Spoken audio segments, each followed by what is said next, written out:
काय झालं, संकटांना कंटाळलास म्हणून हरल्यासारखं वाटतंय? हे सगळं कधी संपणार हेच सुरू आहे ना डोक्यात. आता तुला यातून मार्ग कसा काढायचा ते सांगतो.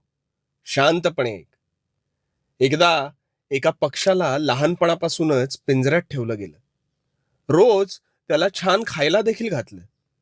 पक्षी खुश होता. कालांतराने जसा पक्षी मोठा झाला, तसे पिंजऱ्याचा दरवाजा उघडून त्याला सोडून देण्याचा प्रयत्न देखील करण्यात आला. पण पक्षी पंख असून उडणेच विसरला होता रे.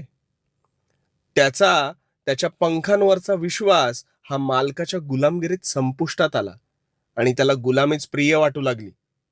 तर दुसरीकडे एक पक्षी जंगलातल्या वातावरणात वाढत होता.